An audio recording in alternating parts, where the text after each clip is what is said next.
Olá novamente, este é o segundo vídeo que estou a gravar hoje. Vocês vão ver tipo, é a mesma camisa, portanto, yeah. Agora vamos passar a Alberto Queiro. Alberto Queiro era o mestre de Fernando Pessoa e era aquele que em todas as pessoas que havia dentro dele era aquele que era mais simples e por isso mesmo aquele que pensava menos e que era mais feliz e portanto acabava por dominar os outros. Fernando Pessoa chamou-lhe mestre.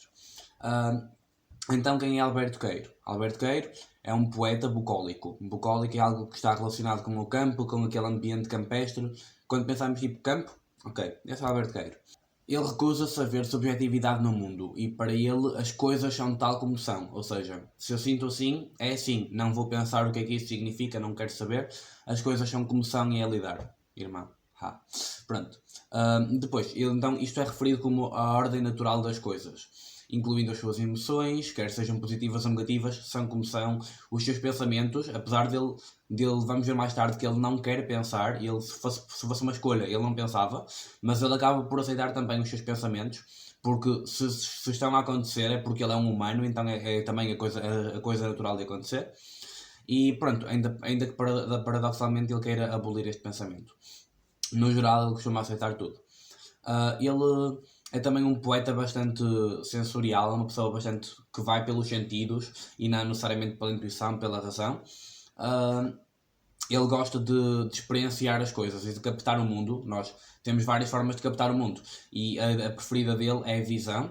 Então, dentro dos 5 sentidos que são superiores à razão, para ele a visão é o mais importante, é o sentido primário, porque ele gosta de ver as cores, gosta de ver o movimento, gosta de ver a luz e então, pronto, a visão é o ponto de partida também para os outros. Antes de tocar em alguma coisa, tenho que vê-la. Antes de comer alguma coisa, tenho que vê-la para ir pegar nela, etc. Pronto, a visão é muito, muito importante. Dar tanto valor à visão é que ele também diz no seu poema O Guardador de Rebanhos: mas eu fico triste como um pôr do sol, para a nossa imaginação, quando esfria no fundo da planície e se senta a noite entrada como uma borboleta pela janela. Ou seja, uma coisa que me irrita bastante sobre Alberto Queiro é que ele não rima, e tá, tipo, ao contrário do ortónimo, isso é uma coisa também importante de verem, porque ele por não pensar não rima. Incomoda-me bem. Mas, pronto, o que ele quer dizer aqui é que nós imaginamos que os pôres do sol são tristes, porque está a acabar o dia, a noite está a chegar, e Alberto Queiro sente muito isso, especialmente porque vai acabar a luz de noite no campo, não há assim uma iluminação muito grande, se eles quiserem tem que acender alguma coisa, e portanto a visão vai acabar durante mais umas horinhas, outra vez, dia após dia, e ele vai voltar a ter a sua experiência sensorial um bocado bloqueada. Ele vai ter a sua visão muito reduzida e se ele não consegue ver, dificilmente fará as outras coisas. E se ele não está a ter experiência sensorial, o que é que lhe falta? Ele vai pensar. E ele não quer pensar. Também por não querer pensar é que ele é poeta. Ele diz que ser poeta é a forma dele de estar sozinho. Ser poeta é uma atividade solitária e ele quer estar sozinho porque as pessoas, no geral, os humanos, pensam. Mesmo que sejam umas menos que outras, outras mais. Por exemplo, o Ortónio pensa imenso, as pessoas normais não pensam tanto como ele, mas as pessoas pensam. Então, se tivermos muitas pessoas juntas, vai haver sempre pensamentos, e quanto mais pessoas, mais pensamentos haverá. E ele quer o mínimo de pensamentos possíveis. E, portanto, resume-se a uma atividade solitária também. Outras coisas que temos que ver é que, como ele é muito simples, isso acaba por se refletir na linguagem dele também.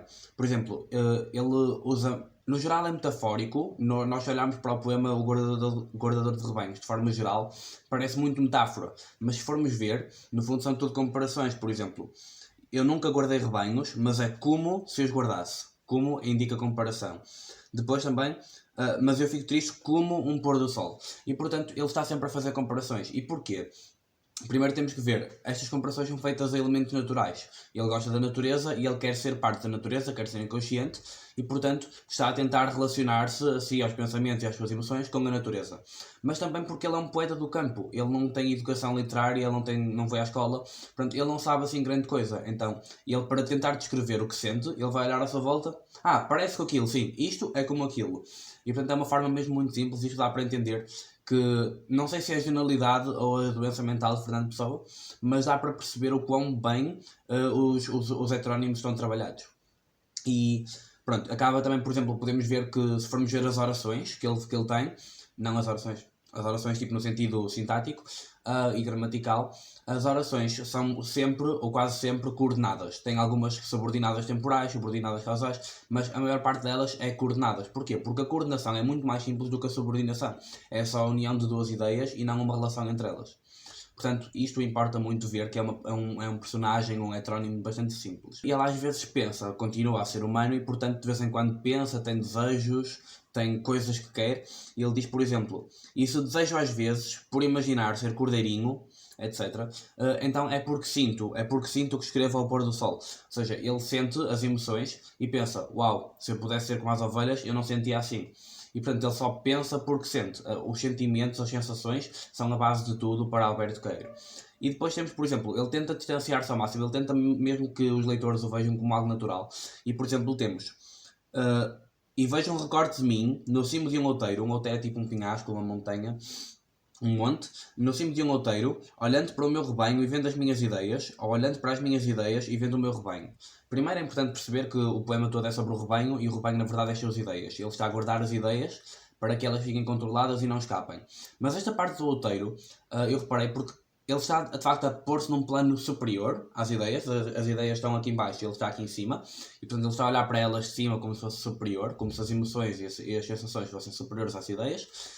E também se está a distanciar, está a criar uma distância, a dizer eu não quero aquilo, eu quero que aquilo esteja longe. E quase para finalizar, outro dos pontos principais de Alberto Queiro é a preocupação com o presente, ou seja, ele é um ser do agora, ele é um ser natural. Os animais não querem saber do que aconteceu há 5 anos atrás, nem estão muito preocupados com o futuro, no máximo eles querem saber o que é que eu vou comer agora, o que é que eu vou fazer agora, para onde é que eu devo ir. E ele tenta ser natural também, então ele só se preocupa com o presente. Se formos ver os verbos, ele fala muito do presente também, apesar de ter aqui algumas coisas no passado, como eu nunca guardei rebanhos, mas ele tenta ao máximo viver o instante, o momento presente, e pronto, eu acho que isso é um dos pontos principais também, a professora mencionou bastantes vezes. Agora, eu analisei Alberto Queiro e não o poema. Se vocês quiserem que eu analise o poema, tipo, digam nos comentários, mandem mensagem.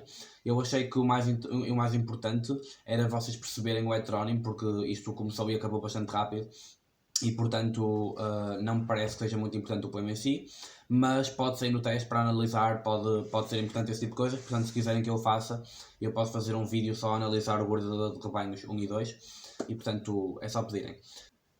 Para concluir, em relação a Alberto Queiro, ele acaba este poema a dizer amar é a eterna inocência, e a única inocência é não pensar, ou seja, amar é não pensar, isso é super inocente e tal. E pronto, então ele acaba por dizer que é um ser do amor, que não quer pensar, etc, e quer ser natural.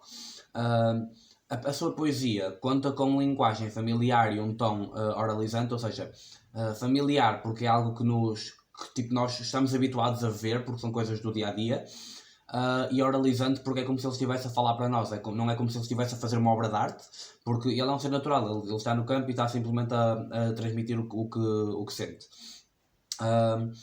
Existe a presença de aforismos, nota-se muito vocabulário do campo também, porque é lá que ele vive.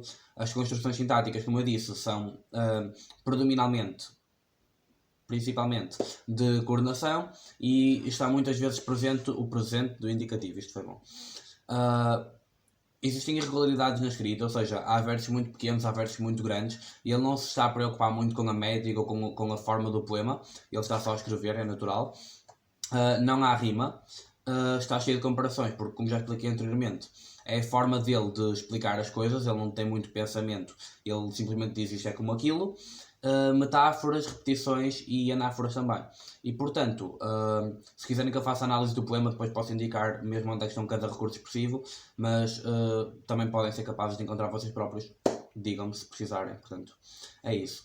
Alberto Queiro é mais ou menos isto, é o mestre de Fernando Pessoa, é bastante simples e é por isso que Fernando Pessoa tipo, não só tem inveja, mas admiração, e é por isso que é ele o mestre. Obrigado, até ao próximo vídeo.